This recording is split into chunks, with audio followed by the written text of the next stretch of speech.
دیکھیے سلمہ، احتشام صاحب نے بڑی خوبصورتی سے جو سیاسی پہلو ہے اس ریلیشن شپ کا، اس کو میں سمجھتا ہوں کوزے میں بند کیا. میں بریفلی معاشی پہلو اس کا جو ہے وہ آپ کے سامنے رکھ دیتا ہوں. دیکھیے حقیقت یہ ہے کہ پچھلے 76 سالوں کے اندر ہم 23 دفعہ IMF کے ایمرجنسی وارڈ میں گئے. اس کا مطلب کہ مریض ہر 3 سال کے بعد ایمرجنسی وارڈ میں پہنچ جاتا ہے. اس کا مطلب یہ ہے کہ یا تو جو ڈاکٹر حضرات ہماری معیشت کا علاج کر رہے ہیں یا تو وہ ان کی نیت صاف نہیں ہے اور یا وہ مکمل طور پہ نااہل. کوئی تیسرا راستہ نہیں. یہ 2 چیزیں سامنے آتی ہیں. ابھی احتشام صاحب نے ذکر کیا، آپ جون کے آخری ہفتہ یاد کر لیں، ساری جگہ ڈیفالٹ کا نعرہ لگ رہا تھا، بات ہو رہی تھی. اور یقین کیجئے فوجی سفارتکاری نے وہ سٹینڈ بائی ایگریمنٹ کو سیکیور کیا. فوجی سفارتکاری. اب میں سوچتا ہوں احتشام صاحب بیٹھا کہ کیا ہمارے جو سپہ سالار ہیں جنرل عاصم منیر صاحب، کیا وہ دل سے چاہتے ہیں کہ وہ کسی معاشی کونسل کا جا کے ممبر بنے؟ کیا ان کی چاہت ہے کہ وہ کسی مائننگ کانفرنس میں جا کے میں نہیں سمجھتا ہوں کہ ان کی یہ چاہت. میں سمجھتا ہوں کہ وہ مجبور ہو گئے کیونکہ سویلین حکومت کو اب کوئی حکومتیں جو ہیں ان کو کوئی پیسہ دینے کے لیے تیار نہیں. IMF ان کو پیسہ نہیں دیتا، چین ان کو پیسے نہیں دیتی. اب جب تک یہ سامنے نہ آئے، میں سمجھتا ہوں کہ یہ ان کے پاس 100 اور کام ہے احتشام افواج کے اندر. یہ مجبوراً یہاں آ رہے ہیں. میں نہیں سمجھتا ہوں کہ یہ چاہت کی بنیاد پہ یہاں پہ جو آ کے وہ پہنچ رہے ہیں. سیاسی عدم استحکام اور پالیسی میں جو تسلسل نہیں رہتا، یہ ملک کو اتنا نقصان پہنچاتا ہے اور پچھلے کئی سالوں سے پہنچائے چلا جا رہا ہے. تو اب شاید سیاسی استحکام لانا اور پالیسی میں کنٹینیوٹی کرنا، وہ جب تک یہ ریلیشن شپ جو آپ کو نظر آ رہی ہے یہ نہیں ہوگی تو ملک آگے نہیں بڑھ سکتا. ٹھیک ہے، وقت کی ضرورت ہے آپ کے خیال میں. انور صاحب، آرمی ڈپلومیسی کا ورڈ یوز کیا ابھی ڈاکٹر صاحب نے. ہم نے ڈپلومیسی بھی فوج سے کرانی ہے، ہم نے اپنے بل بھی پاس کرانے ہیں تو اس کے لیے بھی ہمیں ادھر سے اپروول چاہیے. ہم ابھی سرمایہ کاری کے لیے کانفرنسز کر رہے ہیں، اس کے لیے بھی ہمیں فوج کی مدد کی ضرورت ہے یا ان کی طرف سے سیکیورٹی چاہیے. سی پیک کی ایشورنس کے لیے بھی ہمیں چاہیے کہ آرمی آ کے یہ مہر ثبت کرے کہ ہم اس کی حفاظت کریں گے. ہماری سول قیادت کا رول کیا رہ گیا ہے؟ دیکھیے اگر تو پارلیمنٹ فنکشنل ہوتی اور اس طرح کام کرتی جس طرح کے قوانین میں لکھا ہوا ہے، ان کے قواعد و ضوابط میں ہے، تو میں سمجھتا ہوں تو بہتر طریقے سے کام ہو سکتا تھا. سیاستدان ناکام ہوئے بری طرح، کیونکہ جب وہ آتے ہیں جمہوریت کے نام پر اس ملک پر حکمرانی کرنے کے لیے تو آپ دیکھیے مہنگائی بھی بڑھتی ہے، بے روزگاری میں، لا اینڈ آرڈر کی صورتحال میں اضافہ ہوتا ہے، ناگہانی آفات جو آتی ہیں ان سے نمٹنے کے لیے کوئی جامع پلان نہیں ہوتا، اکانومی کی صورتحال کو بہتر نہیں کرتے. سب سے بڑی بات کہ سیاسی عدم استحکام کے موجب یہی ہوتے ہیں. تو اس ساری صورتحال میں میں ہمیشہ کہتا ہوں کہ جب آپ فوج کو زلزلے کے لیے، سیلاب کے لیے، سیکیورٹی کے لیے، سیاسی استحکام لانے کے لیے، اکانومی کے لیے، کراچی کے نالے صاف کروانے کے لیے لاتے ہیں، تو دیکھیے یہ بات کڑوی ضرور لگے گی، لیکن پھر آپ کو ان کے ساتھ بیٹھ کر پولیٹیکل استحکام لانے کے لیے بھی بات کرنی چاہیے. دیکھیے فوج ہماری ہے نا، آپ ان سے بات کیجیے. میں سمجھتا ہوں کہ ہمارے درمیان، ہمارے سے مراد سیاستدانوں اور فوج کے درمیان جو گیپ ہے اس گیپ کو اب ختم کرنے کی ضرورت ہے. وہ کیسے ختم ہوگا؟ جب آپ نیشنل ایشوز پر، قومی ایشوز پر ان کے ساتھ بیٹھتے ہیں تو پھر سیاسی ایشوز پر بھی ان کے ساتھ بیٹھیے، بات ضرور کیجیے، آپ ان سے بات کیجیے. دیکھیے جب کمیونیکیشن گیپ ختم ہوگا تو پھر آپ کو ان کی بہت ساری اچھی چیزوں کو آپ اڈاپٹ بھی کر سکتے ہیں، جو کہ بامر مجبوری آپ ان کی بری چیزوں کو بھی آپ کو بزور بازو وہ اڈاپٹ کرنی پڑتی ہے نا. تو پھر آپ ان کے ساتھ بیٹھیے. اب اس وقت یہ حالات اور وقت کا تقاضا ہے، ملک کے لیے ضروری ہے کہ واقعی حقیقی معنوں میں جو ایک بات زبان زد عام ہوتی ہے کہ فوج اور سیاستدان یا حکمران وزیر اعظم اس وقت کے ایک پیج پر ہے، اب حقیقی معنوں میں انہیں ایک پیج پر آنا ہوگا، تبھی آپ کا ملک ترقی کرے گا، لا اینڈ آرڈر کی جو سچویشن ہے وہ بہتر ہوگی، سیاسی استحکام آئے گا، معاشی استحکام آئے گا اور آپ کا ملک ترقی کی طرف بڑھ سکے گا. ٹھیک ہے، آپ کا بھی یہی پوائنٹ آف ویو ہے کہ یہ بڑا ضروری ہے ایک پیج پہ ہونا. ذوالفقار صاحب، چیئرمین پی ٹی آئی ہمیشہ یہ تاثر دیا کرتے تھے شروع میں کہ وہ اور عسکری قیادت ایک پیج پہ ہیں، پھر معاملات بدلتے چلے گئے، حالات خراب ہوتے چلے گئے. ابھی صورتحال جو واضح ہوتی نظر آتی ہے اس میں تو یہی ہے کہ ہمارے سیاستدانوں کی حیثیت سیریمونیل سی ہے اور سارے فیصلے وہیں سے ہوتے ہیں، اسٹیبلشمنٹ کے بہاف پہ ہوتے ہیں، جو ڈیسائیڈ کرتی ہے اسٹیبلشمنٹ کرتی ہے. اور ایسے میں ہم ایکسپیکٹ کر رہے ہیں کہ الیکشن بھی ہوگا، وقت پہ ہوگا اور نئی مردم شماری پہ ہوگا. کیا یہ ممکن ہے؟ سلمہ، یہ انڈرسٹوڈ ہے اور اس پہ میں حیران ہوں کہ پاکستان میں بات کیوں ہوتی ہے، اور اس کی ایک وجہ بھی ہے، وہ بھی میں بیان کرتا ہوں کہ کیوں بات ہوتی ہے. کہ کیا آرمی لیڈرشپ اور پولیٹیکل لیڈرشپ سیم پیج پہ ہیں یا نہیں. کیا یہ طے شدہ نہیں ہے ہمارے آئین کے اندر کہ سیم پیج پہ ہونا چاہیے؟ اور کیا پوری دنیا کے اندر ایسا نہیں ہوتا؟ پاکستان کے اندر ایشو صرف یہ ہے کہ کبھی کبھی یہ جو سیم پیج والا معاملہ ہے وہ پیج پھٹ بھی جاتا ہے، تو اس لیے دھڑکا لگا رہتا ہے لوگوں کو کہ پتہ نہیں یہ کیا ہوگا، کیسے ہوگا، تو پھر وہ ان کو یقین دلانا پڑتا ہے کہ نہیں ہم سیم پیج پہ ہیں. تو میں سمجھتا ہوں کہ آپ کو ملک اگر چلانا ہے، نظام کو چلانا ہے، ملک کو آگے لے کے جانا ہے، تو پھر سیم پیج پہ آپ کو ہونا ہے. لیکن یہاں پہ روایت رہی ہے، جس طرح شیخ رشید صاحب بہت سارے لوگوں کے بارے میں کہتے رہے کہ کوئی ڈگی میں بند ہو کے گیٹ نمبر 4 کے اندر گیا، کوئی لیٹ کے گیا گاڑی میں، کوئی پتہ نہیں. لیکن اگر آپ غیر جانبدار بات کریں تو موسٹلی ہر شخص ہی اللہ کے فضل سے کوئی ڈگی میں لیٹ کے گیا ہے، لیکن گیا گیٹ نمبر 4 پہ ہی ہے. جانا ادھر ہی پڑتا ہے. اب دیکھنا یہ ہے کہ جب لیڈرشپ پولیٹیکل لیڈرشپ انیشیٹو نہیں لے گی، آپ مجھے بتائیں کہ اگر پولیٹیکل لیڈرشپ نے ایگریکلچر کا جو ریفارمز کی بات ہو رہی ہے، جو ایگریکلچر بیسڈ ہماری اکانومی ہے اس کو ٹھیک کرنے کی بات ہو رہی ہے، اگر کیا ہوتا تو آرمی چیف کو اس پہ انٹروین کرنے کی کیا ضرورت تھی؟ اگر مائنر منرلز کو ٹرانسپیرنٹ طریقے سے پولیٹیکل لیڈرشپ لے کے چل رہی ہوتی تو آج آرمی چیف کو اس کے لیے اپنی ٹیم بنا کے اس کے پیچھے لگنے کی کیا ضرورت تھی؟ اسی طرح بہت سے اور ایشوز ہیں. خارجہ امور کی آپ بات کر رہے ہیں، باہر سے انویسٹمنٹ لانے کی بات کر رہے ہیں. اگر آپ کی کریڈیبلٹی ہوتی تو پھر ان کو کیا ضرورت تھی؟ ضرورت اس وقت پڑتی ہے جب آپ کی کریڈیبلٹی زیرو ہو جائے، لوگ آپ پہ یقین نہ کریں، تو پھر ایک ایسے گھر کے بڑے کو جانا پڑتا ہے، اس کو جا کے یقین دلانا پڑتا ہے کہ کوئی ایشو نہیں، ہم موجود ہیں، ہم اس کو فلفل کریں گے. اگر کوئی کل کو پرابلم ہو گیا تو ہم انشاءاللہ حاضر ہیں، تو پھر لوگ یقین کرتے ہیں. تو بیسیکلی آپ کے سسٹم کے اندر بدقسمتی سے یہ دھکا سٹارٹ سسٹم ہو گیا. اب اس کے لیے جو روٹین میں ایک ڈھاکزم چل رہا تھا، اب اس کے لیے بہت زیادہ زور لگا کے چیزوں کو آگے لے جانا پڑتا ہے. بالکل ٹھیک ہے. ذوالفقار صاحب، آپ کے جواب نے میرے لیے ایک اور سوال چھوڑ دیا کہ گھر کے بڑے کو اگر جانا پڑتا ہے تو یہ بھی ڈیفائن ہونا ضروری ہے کہ گھر کا بڑا آخر ہے کون. ایک بریک لیتے ہیں، واپس آتے ہیں، ڈسکشن کنٹینیو کرتے ہیں. ہمارے ساتھ رہیے. ویلکم بیک ناظرین. الیکشن کی امیدیں لیے بیٹھا ہے ہر پاکستانی، اور تمام سیاستدان بھی الیکشن تو چاہتے ہیں، لیکن کوئی وقت پہ چاہتا ہے، کوئی وقت کے بعد چاہتا ہے، اور شاید کچھ لوگ وقت سے پہلے بھی چاہتے ہیں. 2 صوبوں میں تو ہوئے نہیں ہے. تو شام صاحب، اگر الیکشن ہونے ہیں، نواز شریف شہباز شریف دونوں بھائی اس وقت تو لگتا ہے کہ دونوں اقتدار کی جنگ میں ہیں.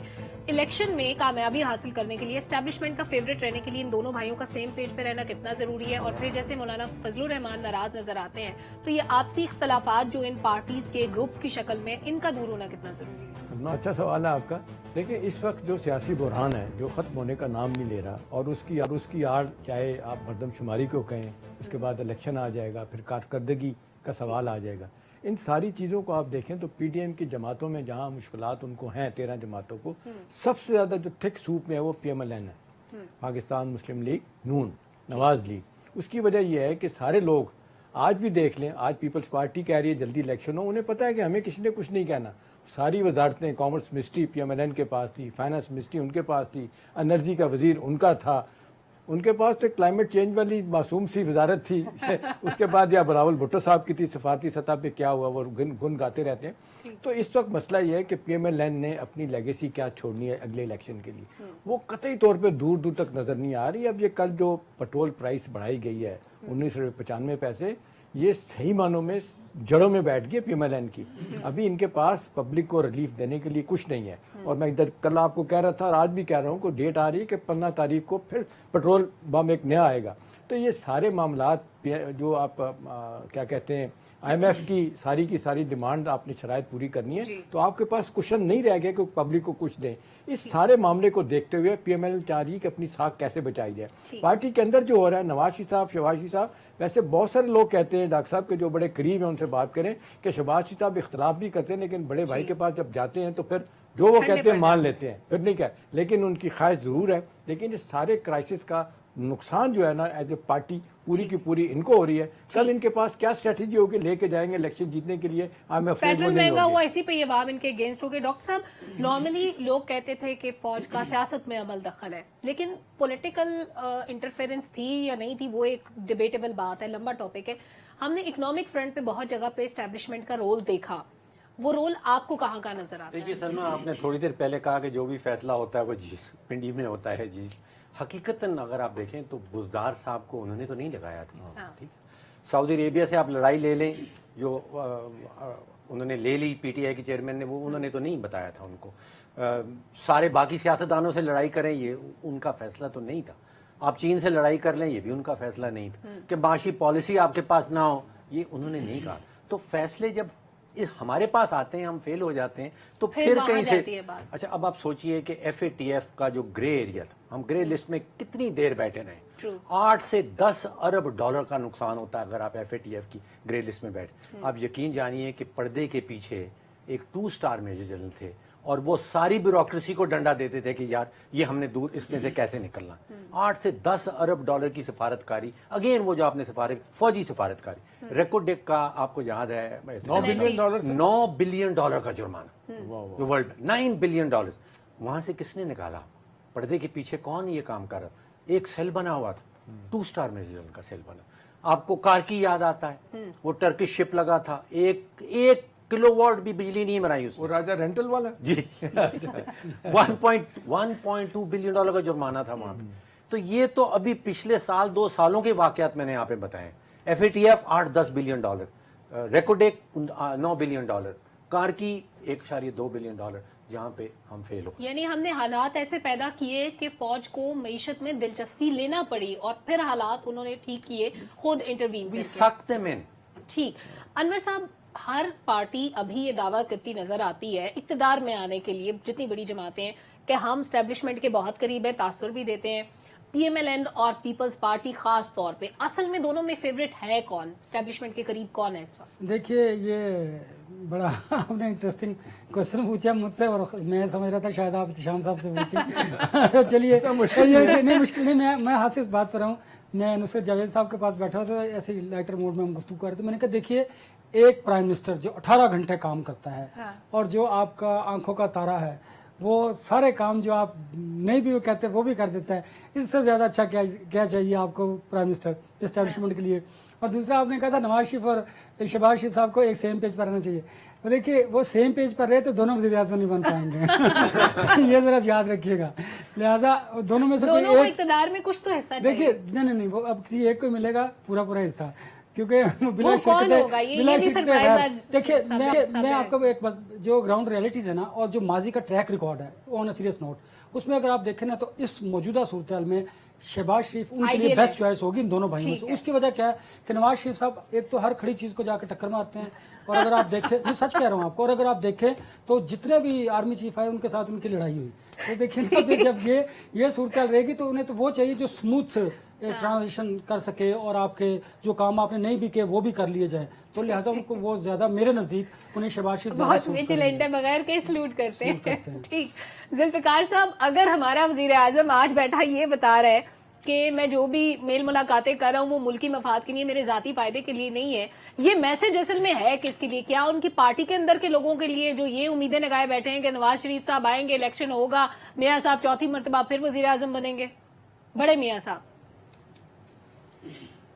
اصل سلما صاحب پارٹی کے اندر بہت کچھ چل رہا ہے، اور پارٹی کے اندر ریئلائزیشن یہ ہے کہ یہ جو کچھ ہم نے کیا ہے، جس کاسٹ کے اوپر گورنمنٹ لی ہے، پولیٹیکلی ہم نے اپنا بیڑا غرق کر لیا. اور یہ ایک پورا گروپ ہے جو نواز شریف صاحب کے قریب ہے، وہ سارا کا سارا گروپ یہ نیریٹو ڈیولپ کر رہا ہے. جبکہ شہباز شریف صاحب اور اس کے چاہنے والے جو دوست ہیں، ان کا یہ خیال ہے کہ جو بھی ہم نے کیا یہ اس کا نقصان اس لیول پہ اس طرح سے نہیں ہوا، ہم نے اس میں بہت کچھ گین بھی کیا. اور اگر غیر جانبدارانہ تجزیہ کریں تو کہا تو جاتا ہے کہ ریاست بچائی ہے، سیاست ہم نے اپنی ڈبو لی ہے، لیکن اس ریاست کو بچانے کا ایک پائی وصول کی گئی ہے. جس نے بھی اللہ کے فضل سے یہ گورنمنٹ میں جو آیا، اس نے اپنا پورا حصہ، پوری کاسٹ، پوری قیمت اس کی وصول کی ہے. وہ نون لیگ ہو یا فضل الرحمان صاحب ہوں یا پی ڈی ایم کی باقی جماعتیں ہوں، لیکن اس کے باوجود ایک پائی وصول بھی کی پوری. اور اس کے باوجود وہ کہتے ہیں کہ دیکھیں جی ہم نے تو بہت بڑا احسان کیا، ہم نے تو یہ کر دیا، ہم نے وہ کر دیا. تو پارٹی کے اندر بنیادی طور پہ یہ ایک بحث چل رہی ہے کہ آگے کون سا نیریٹو ہوگا جس کو ہم سیل کر سکیں. قاسم کے ابا کے پاس تو 4 5 6 نیریٹو ہیں, ہم ان کے مقابلے کے لیے کیا کریں, کیسے آگے جائیں پبلک کے اندر. چلو 6 مہینے صحیح, سال صحیح, 1.5 سال صحیح, اس کے بعد جانا تو ہے. تو آپ نے کیا چورن پبلک میں بیچنا ہے, پبلک کے پاس کیا نیریٹو دینا ہے. پہلے تو آپ کے پاس ایک نیریٹو تھا اینٹی اسٹیبلشمنٹ, جی وہ اب ہو گیا ختم. پھر آپ نے کوشش کی کہ چلو گڈ گورننس کا ایک کوئی صورت بن جائے اور گورنمنٹ لے لیں اور اس کو ہم سیل کر لیں گے, وہ بھی نہیں ہوا. تو اب مجھے لگتا ہے کہ تیسرا کوئی نیریٹو بنانے کی کوشش چل رہی, اور وہ نیریٹو ابھی تک سامنے آیا نہیں ہے. احتشام صاحب, ویسے ابھی تک ہم وزیر اعظم کے میسج کو ڈی کوڈ کرنے کی کوشش کر رہے تھے کہ انہوں نے کس کو کیا میسج دینے کی کوشش کی ہے, لیکن ابھی آپ نے دیکھا 2-3 دن پہلے چینی نائب وزیر اعظم پاکستان آئے ہوئے تھے, ان کے جانے کے بعد بڑی خاموشی سے ایک بل پاس ہوتا ہے, ایک ایگریمنٹ ہوتا ہے, اس کے بارے میں کوئی اناؤنسمنٹ نہیں ہوتی پاکستان میں یا امریکہ میں, لیکن ڈاکٹر صاحب بتا رہے تھے کہ انڈیا وغیرہ میں اس کو اناؤنس کیا گیا ہے. اس کو اناؤنس نہ کرنے کی وجہ کیا تھی؟ کیا چائنا کے ساتھ ہمارے تعلقات پہ اس کا اثر پڑے گا جو پاکستان اور امریکہ کا سیکیورٹی معاہدہ ہوا ہے؟ دیکھیں جو صورتحال اس وقت ہمیں پیش ہے اس میں سلمہ ایک بات سمجھنے والی ہے کہ کولڈ وار کا پیریڈ ختم ہوا, اس کے بعد افغان وار کا پیریڈ ختم ہو گیا, امریکن انٹرسٹ جس طریقے سے بظاہر ختم ہوئے وہاں سے چلے گئے, لیکن بہرحال اس ریجن میں, مڈل ایسٹ میں, ساؤتھ ایشیا میں, سینٹرل ایشیا میں ان کے بڑے پرفاؤنڈ انٹرسٹ ہیں اس وقت بھی. لہٰذا وہ کئی حوالوں سے وہ جب دیکھتے ہیں کہ ہندوستان کو سپورٹ کرنی ہوتی ہے تو آؤٹ آف دی وے جا کے مودی کو وہاں پہ پیغام دے دیتے ہیں, ان کے ساتھ جوائنٹ کمیونیک میں وہ کہہ دیتے ہیں کہ جی پاکستان جو ہے نا وہ دہشت گردی کروا رہا ہے ہندوستان میں, پھر ہماری طرف سے سخت بیان آتا ہے. لیکن امریکہ کو کبھی کبھی بیلنس کرنا پڑتا ہے, تو پھر وہ امریکہ پاکستان کی طرف آتا ہے جب مودی اور ان کی پارٹی جو ہے نا وہ بہت زیادہ رشیا کے ساتھ تعلقات کو لے جائے آگے. یوکرین کے معاملے میں وہ جب اپنا ساتھ کھڑا ہونا ہو تو وہ واک آؤٹ کر جاتے ہیں یا پارٹیسپیٹ نہیں کرتے اس ووٹنگ میں جو یونائٹڈ نیشن میں ہو رہی ہوتی ہے. تو ان کے بھی اپنے اہداف ہیں کہ کس طریقے سے ہندوستان کو سیدھا رکھنا ہے. تو میرا خیال ہے ایک بات سمجھنے والی ہے کہ جب سے امریکہ افغانستان سے گیا ہے, یہ افغان گورنمنٹ آنے کے بعد صرف کوآپریشن ڈاکٹر صاحب ہو رہا تھا کاؤنٹر ٹیررزم پہ, اس کے علاوہ کہتے تھے آپ کی ہمیں کوئی ضرورت نہیں. لیکن جو اچھی بات ہے جو یہ ہے کہ اب وہ کہہ رہے ہیں ہم انرجی میں بھی کوآپریٹ کرنے کے لیے تیار ہیں, ہیلتھ میں بھی آ رہے ہیں, ایجوکیشن میں بھی آ رہے ہیں, اور آپ کی اقتصادی حالت کو بہتر کرنے کے حوالے سے وہ کہتے ہیں کہ جی کہاں ہم آپ کو اور ایکسپورٹ کے لیے فیسلٹی دے سکتے ہیں. ابھی بھی 45% ہماری ایکسپورٹ دیکھی جائے انور آزاد تو وہ امریکہ اور اس کی ہے یورپین یونین کی. تو امریکہ کا بہت بڑا ایک زبردست رول ہے اس بارے دینے میں, اور بڑے عرصے سے یہ بات صحیح ہے کہ یہ کیوں کوائٹلی یہ خاموشی کے ساتھ کیا گیا. اب پتہ نہیں یہ ان کا انٹرسٹ تھا امریکن کا کہ اس کو خاموش رکھا جائے, ہندوستان نہ ناراض ہو, کیونکہ جب بھی ہمیں پرزے مل رہے ہوتے ہیں چاہے F-16 کی ہیں باقی ہیں, ہندوستان شور کرتا ہے. ایک وجہ یہ بھی ہو سکتی ہے. دوسری وجہ ہے کہ ہندوستان کو بھی یہ بتانا کہ بھئی ٹوٹلی ہم یہ چھوڑ دو کہ پاکستان کو ہم نے ایسے ہی بے یارو مددگار چھوڑ دیا ہے, جب ضرورت ہوگی تو ہم ان کے ساتھ بات کریں گے. ہمارے لیے بہت اچھا ہے کہ ہم اس کو بیلنس کریں چائنا کے ساتھ اور اس کے ساتھ, اور امریکہ بھی کہتا ہے کہ جی چائنا کے ساتھ پاکستان کے جو تعلقات ہیں ہمیں اس پہ کوئی اعتراض نہیں, لیکن اندر سے ان کو اعتراض ہوتے ہیں. ٹھیک ہے, اور اعتراضات انڈیا کی طرف سے ہمیشہ رہتے ہیں. ڈاکٹر صاحب, پاکستان کے بارے میں کہا جاتا ہے کہ پاکستان کو ڈیسائیڈ کر لینا چاہیے کس بلاک میں رہنا ہے, رشیا اینڈ چائنا کی طرف رہنا یا امریکہ کی طرف. اب یہاں پہ جب ڈیسائیڈ کرنے کی بات آتی ہے تو کچھ لوگوں کا خیال یہ ہے کہ ہمارا جو اکنامک سروائیول ہے وہ امریکہ اور یورپی یونین کے ساتھ ہے, لیکن چائنا ظاہر ہے ہمارا بڑا قریبی اتحادی ہے, دوست ہے, بڑا ہیلپ آؤٹ کرتا ہے. تو بیسیکلی ہمارا ڈیسیجن ہونا کیا چاہیے؟ ہم بیلنس نہیں کر پا رہے بڑے عرصے سے. میرا تو خیال ہے سلمہ ہم بڑے عرصے سے بڑا اچھا بیلنس کر پا رہے ہیں. چین کے ساتھ بھی دوستی رکھی ہے, امریکہ کے ساتھ بھی دوستی رکھی ہے. دیکھیے ابھی جس معاہدے کی ہم بات کر رہے ہیں, ایک تو پہلی بات یہ ہے کہ امریکہ اور پاکستان کے جو تعلقات ہیں, جو بات چیت ہوتی ہے جس کو ہم کمیونیکیشن لنک کہتے ہیں, وہ 3 لیولز پہ آتے ہیں. ہمارا فارن آفس جو ہے ان کے اسٹیٹ ڈپارٹمنٹ سے بات کرتا ہے, GHQ پرماننٹلی وہاں کے پینٹاگون سے بات کر رہا ہوتا ہے, اور تیسرے لیول پہ دونوں ملکوں کی انٹیلیجنس ایجنسیز آپس میں بات کر رہی ہیں. اب جس معاہدے کا آپ ذکر کر رہی ہیں اس کا نام ہے کمیونیکیشن انٹر آپریبلٹی, جس کا مطلب یہ ہے کہ اب فیوچر کی جو جنگ ہے وہ ساری لڑنی ہے کمپیوٹرز نے. تو یہاں پہ یہ کہہ رہے ہیں کہ جو آپ کے کمپیوٹر جس زبان میں بات کرتے ہیں ان کا جو پروٹوکول ہے, اور جو امریکہ کے کمپیوٹر جس زبان میں بات کرتے ہیں, ان دونوں کی زبانیں برابر کرنی, تاکہ ہمارے کمپیوٹرز جو ہماری افواج کے ہیں اور جو امریکن فوج کے ہیں وہ آپس میں انٹر لنک ہو جائیں, آپس میں بات کر سکیں. دہشت گردی کا آپ نے ذکر کیا, خاص طور پہ احتشام صاحب جو